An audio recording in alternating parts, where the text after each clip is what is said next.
accept as easy.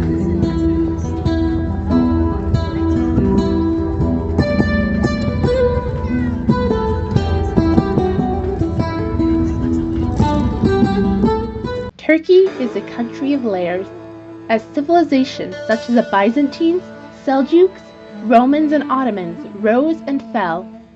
Each left a distinct, indelible mark on Turkish history and culture. This layering and cultural influence can also be seen with regards to religion.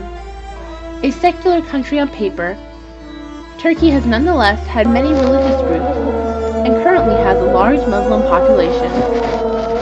During my trip to Turkey, we visited many mosques and shrines in Istanbul to learn more about Sunni and Shia Islamic beliefs, including visiting a Jafari sect.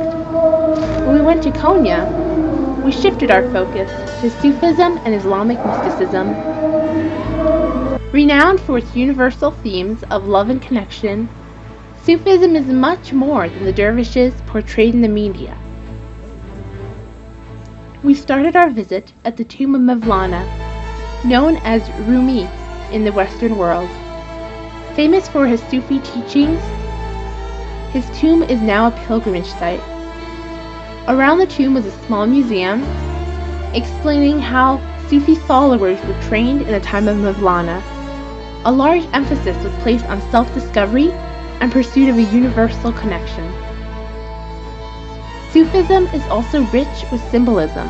The ney, a type of flute, is a very important symbol. According to Sufi teaching, the ney cries because it has been ripped away from its mother, the reed, much like we have been ripped away from our parent, God. In addition to being a spiritual leader, Mevlana was also a poet. He actually wrote a poem called The Song of the Reed about the ney. Hearken to this reed forlorn, breathing ever since 'twas torn from its rushy bed a strain of impassioned love and pain. The secret of my song, though near, none can see and none can hear. And for a friend to know the sign, and mingle all his soul with mine, 'tis the flame of love that fired me, 'tis the wine of love inspired me. Wouldst thou learn how lovers bleed, hearken, hearken to the reed.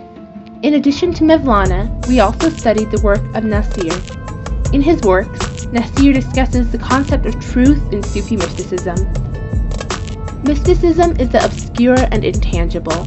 Nasir discusses the concept of central truth and absolute reality. In his book, How Do We Reach the Garden of Truth?, Nasir questions how one can begin to experience truth through a relationship with God. One key concept of Sufism is to overcome the ego. In Sufism, the ego is a prison that separates oneself from God and is an obstacle in the path to ascend to heaven. To escape this prison, one must be willing to become a disciple. However, disciples need a master, but they also must have several basic qualities to even be a viable candidate. First, a potential disciple must be dissatisfied with his or her present state and realize the need to attempt perfection, to be one in God's image. The candidate must then have a yearning for God and also possess enough intelligence to realize that the world is transient, or not a version of reality or truth. Rather, they must be willing to pursue the truth that is God in Sufism.